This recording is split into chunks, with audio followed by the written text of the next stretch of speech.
Namaskar viewers, hello and welcome to this special pre-budget episode of Samvad on Sansad TV. I am Tina Jha. Now, as you're all aware, the budget session of Parliament will convene on the 31st of January. In line with the convention, the session will start with President Draupadi Murmu's address to a joint sitting of the Lok Sabha and the Rajya Sabha, followed by the tabling of the economic survey. The union budget for the financial year 2025-26 will be presented in Parliament on the 1st of February. This will be the second budget of the BJP-led NDA government since its re-election for a third term in 2024. For Finance Minister Nirmala Sitharaman, this will be her 8th budget presentation. So ahead of the budget presentation, expectations soar across sectors as it outlines a comprehensive plan for economic development and key reforms to foster inclusive and sustainable growth. To talk about some of the pre-budget discussions and expectations related to the electronics and IT sector, I'm pleased to welcome Mr. S. Krishnan, Secretary in the Ministry of Electronics and Information Technology, Government of India. Thank you, sir, for your time. Welcome to Sansad TV. You know, as the budget nears, anticipation runs high, especially among the citizens, the industry leaders, all the stakeholders concerned in the budget about what the finance minister is going to announce, how the budget is going to impact them. If I talk about the electronics and IT, we see the numbers. The ministry, in fact, was allocated a sum of 21,936 crores in the 2024 budget. Now, this was a significant increase if we look at the previous year's numbers, which was 16,549 crores. We understand this was done to drive forward the digital transformation that India currently is witnessing. A question related to that first, to further advance India's digital economy, what would your expectations be from the budget 2025? The digital economy is expected to grow to almost $1 trillion by about 2030. The Honorable Prime Minister has set a target for electronics manufacture to try to touch $500 billion from the present level of about $115 billion by 2030, which means that there is a very tall task in terms of what we need to do to encourage electronics production. Likewise, on the non-electronic side, on the ITES side, the big development has been in artificial intelligence, and in March of 2024 we launched the India AI mission, and considerable expenditure is expected to take place in the coming financial year on all of these initiatives. And we expect that with the India Semiconductor Mission also coming on stream fully, with 5 plants being constructed under the India Semiconductor Mission, there will be substantial financial disbursements on that account as well. So the 2 PLI schemes, the PLI scheme for mobile manufacture, the PLI scheme for electronic IT hardware manufacture, the India AI mission, the India Semiconductor Mission, all this together should represent a fairly sizable allocation in the budget for 25-26. Right, so I'll have pointed questions on all of these aspects that you've discussed, beginning with the semiconductor. In fact, I was reading that an important reason for the significant increase in the allocation to the ministry was attributed to the modified program for development of semiconductors and display manufacturing ecosystem. If you could give us and our viewers an overview of what this program is all about. Also, how is it accelerating our efforts to build an ecosystem which makes India a global player in the semiconductor industry? See, there is one area which has really been lacking in India over the past 60 years or so. It is actually making semiconductors at scale within India. We have been attempting to do this ever since 1962. When the first attempts were made. And in the recent past, the efforts have really been accelerated with the launch of the India Semiconductor Mission, which includes the scheme that you just mentioned.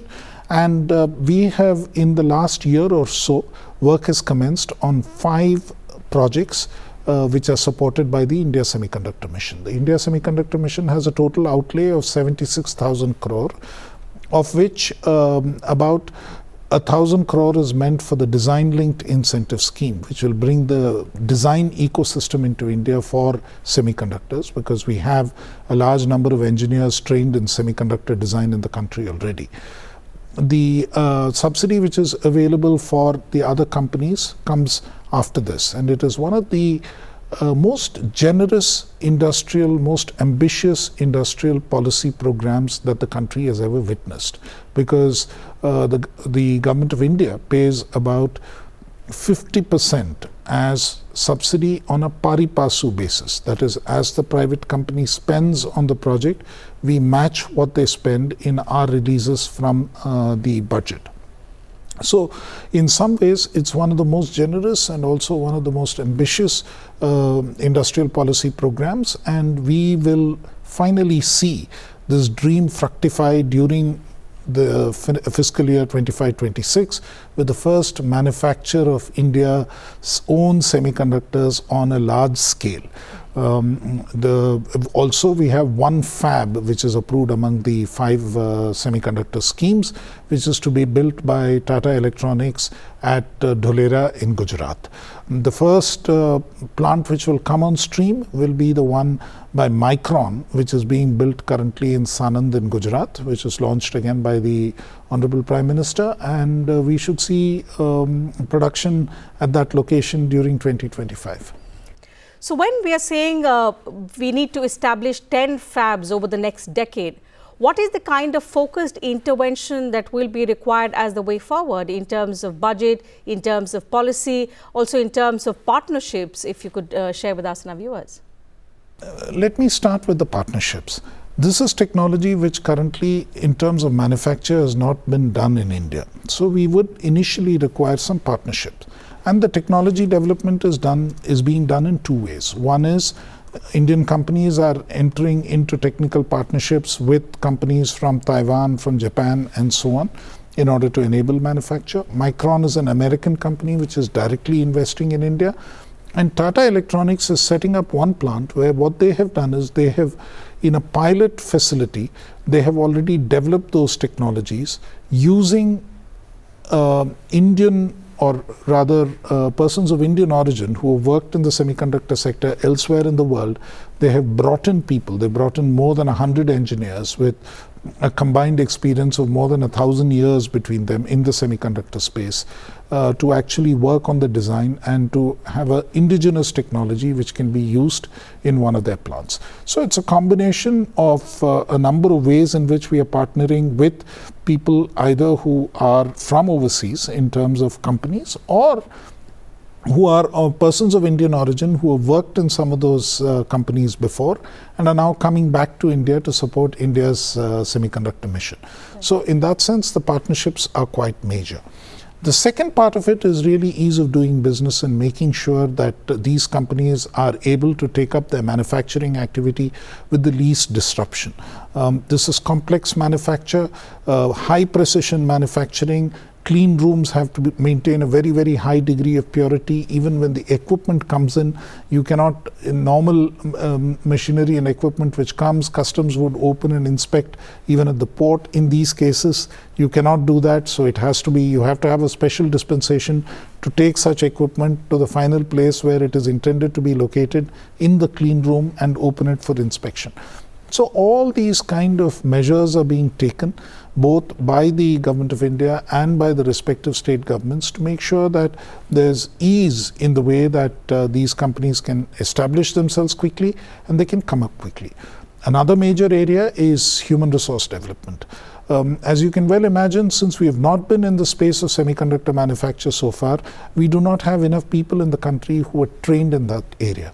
So there is a massive skilling program which the ministry has already launched, and along with the companies, to train human resources to handle the actual manufacturing process.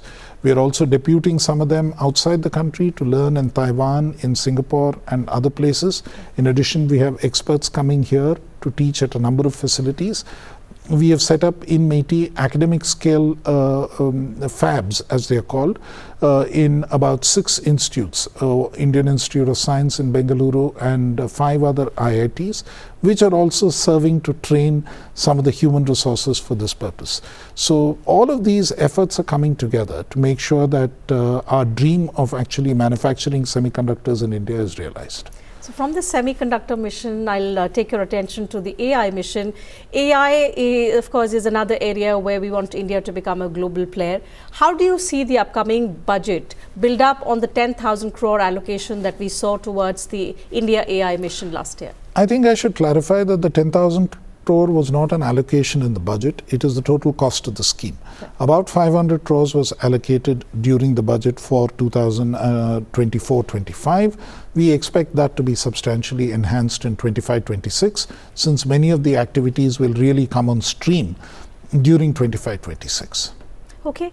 The other aspect that you spoke about was the electronics manufacturing, one area which has seen exponential rise over the last decade. The numbers suggest that the total production has increased from 2.4 lakh crore rupees in 2014 to about 9.8 lakh crore rupees in 2024, and of which mobile manufacturing alone has reached about 4.4 lakh crore rupees. Tell us about what have been some of the key factors which have fueled this upward momentum that we're seeing in electronics manufacturing. I think one of the key factors has been the mobile PLI, the PLI for large-scale electronic manufacture, which has supported manufacture on such a scale. India was importing about 75% of its mobile phone requirement in 2014-15. Today, we manufacture almost 99% plus of what we need, and we are actually exporting mobile phones. The exports in mobile phones this year will exceed $20 billion from India.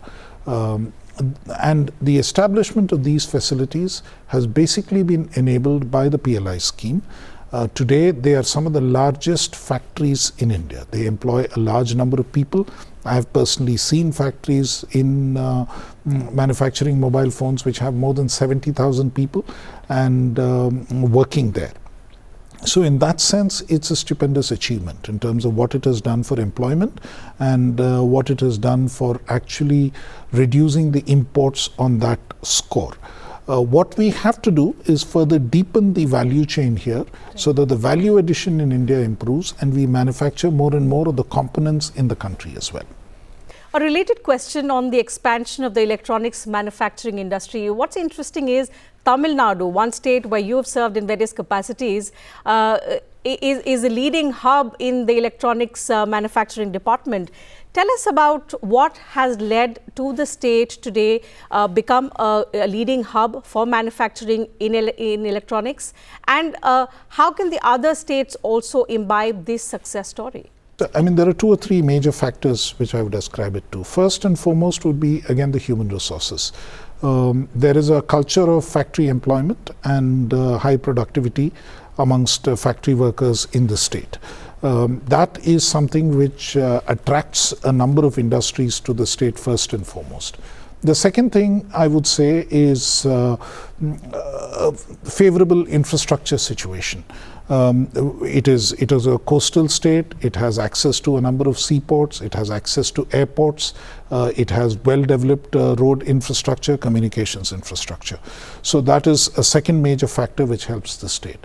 But what a number of companies also tell us is that the government is very responsive in the sense of quickly turning around any requests or any issues that manufacturers have and resolving the issues that they face at the local level to see that they're able to commence operations quickly and seamlessly. So we've had situations where between the time that the decision is made to establish the factory and the time that it comes to production, even very large factories do it in less than a year. So while the electronics manufacturing industry we are seeing is moving towards achieving the ambitious target of $500 billion in output by 2030, there are several concerns and reforms that they've also highlighted in which they expect the upcoming budget to address.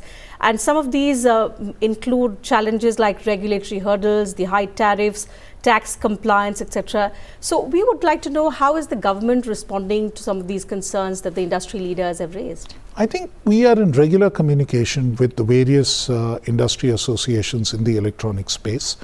MeitY as a ministry has excellent relationship with all of the stakeholders in the industry. They bring these issues to our notice. we are able to take it up on their behalf with other ministries in the government and also with various state governments and other agencies. And we often find resolution to these issues fairly quickly. There are, of course, always issues relating to, taxation and other matters. Even in this budget, we usually, even in the last budget, there were some proposals which we had requested of some rationalization of customs tariffs, which was done. And that is a progressive action which has been going on. There's a systematic and progressive glide path on the tax reforms which is being followed, and the Ministry of Finance has been extremely supportive on that front as well. Another important area which I think is relevant to the Electronics and IT Ministry is bolstering cyber security defenses, and especially because of the geopolitical landscape that India has, it's important that we have to bolster our cyber security defenses. Tell us about how we are strengthening our cyber security competencies and building capabilities to have a safe digital future. Yeah, I think we don't live in a particularly friendly neighborhood, and as you pointed out, cybersecurity is a serious concern, and those threats can arise from anywhere in the world. We are acutely conscious of this, and there is a very coordinated effort which is undertaken to ensure that our cyber defenses are in place and cybersecurity is ensured for India's citizens. Recently, the government amended the allocation of business rules to allocate clear responsibilities to various agencies for cybersecurity. The overall coordination role is with the National Security Council Secretariat.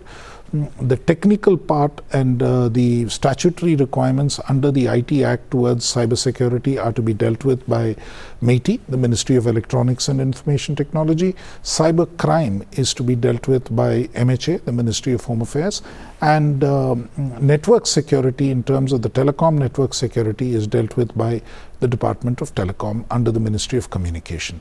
So now that this clear allocation is there, there is also a coordination mechanism where we coordinate with each other effectively to receive inputs and then to put in place necessary cyber defenses. There have been a number of events which have taken place in India which came under severe cyber attack and which were protected very effectively by this mechanism, including the G20 summit which was held. Even currently the Kumbh Mela which is in progress. There are cybersecurity attacks which happen quite frequently, and our agencies are all geared up to handle each of these cybersecurity attacks so that we prevent any inconvenience to pilgrims and others who are attending there. So this is an exercise of constant vigilance. We also have a fairly sound capacity within MeitY in organizations like CERTIN, which is our computer emergency response team for India. In CDAC, the Center for Development of Advanced Computing, 2 or 3 of their centers do excellent work on cybersecurity, including the center in Hyderabad, the center in Trivandrum, and the center at Mohali. Likewise, we collaborate very closely with a number of educational institutions, including IITs and the National Forensic Science University and so on, in making sure that we have a good cybersecurity stance in a number of ways. We also do a lot of research on cybersecurity related aspects, and we collaborate a lot with startups, because cybersecurity is one area, particularly cybersecurity applications is one area where we need domestic solutions. You cannot rely endlessly on solutions which are prepared by other countries, by companies based in other countries, because the context is very specific, the context is very domestic. So we've been consistently encouraging startups in the cybersecurity space to perform effectively. MeitY supports in the Data Security Council of India, which is part of NASSCOM, a center of excellence for developing cybersecurity startups. Recently, we launched the second Cybersecurity Grand Challenge in 6 areas which are of immediate interest to us in terms of improving our cybersecurity stance, where we expect a large number of these startups to participate and take things forward.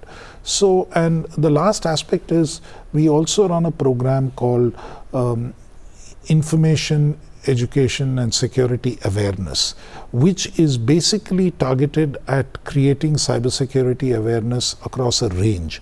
It includes, highest end, we support PhDs, MTechs, BTechs, and others in the cybersecurity space, down to the lowest end of actually having awareness of how to use various how to protect your various devices in the cybersecurity space. So it's a very broad spectrum of activities covering from individual citizens who may not have awareness about this to actually developing new technologies and techniques by involving research organizations and highly skilled and trained human resources.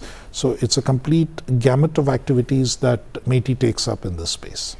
So lots of coordination when it comes to spreading awareness about digital growth, development, addressing concerns of cybersecurity, as you rightly said, coordination with states, and also spreading awareness among the youngsters. So, sir, a lot of our viewers are youngsters. A question which I'm sure they would want me to ask you. You were years ago PS to the finance minister. You've seen the budget making exercise quite closely.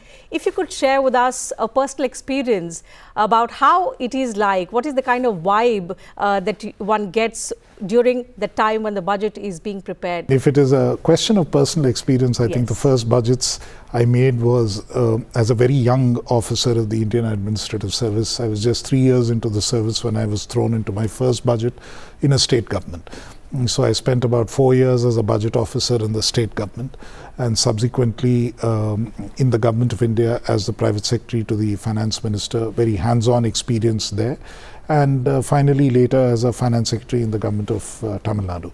So I have some first-hand experience of making budgets.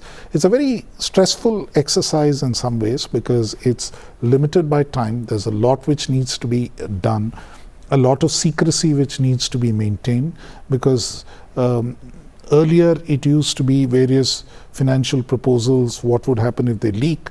But a very important consideration is also that it's a matter of parliamentary privilege, that the parliamentarians need to know first in a democracy that what the proposals of the government are. And the budget is given a very pride of place in the Indian constitutional setup. And it's one of the most important parliamentary events that take place in any year, and hence a lot of sanctity is attached to that exercise, preserving the confidentiality, ensuring that everything is done on time, the time period is limited, the printing of the documents is a big exercise. Collating all the information and putting together the information into a format that works is a big exercise. Likewise, in the recent past, we have to achieve certain targets, budgetary targets, in terms of what the proportion of fiscal deficit would be, whether we are meeting the borrowing target, whether we are meeting the revenue deficit target. All of these targets have to be met, which means that you have to keep iteratively adjusting various numbers. If something goes up, if you have to make higher allocation for some particular scheme, then you have to either cut somewhere else or make sure that you raise revenues. So this is a very iterative process which goes on. You keep fine-tuning it till you get the numbers just right. And it's very difficult to please everybody, but that is what every finance minister tries to do, try to please all the constituents who are looking for some outcomes from the budget. It's a huge balancing exercise which is done every year, but an extremely interesting and engrossing exercise to be a part of. And especially when we have ambitious targets to reach, we have to realize the Vision 2047, just a few more years to go, but the task is cut out. It's going to be extremely difficult for the finance minister to rope in all the expectations and hopes that the citizens of the country, that the industry stakeholders and all of the major departments have when it comes to taking India forward. But we'll have to see what she has in store for everyone when she presents her 8th consecutive budget on the 1st of February. So with that, we'll have to wrap up the conversation. Thank you, sir, for your time. Thank you for joining us on Sansad TV. And to you viewers, thank you very much for your time as well.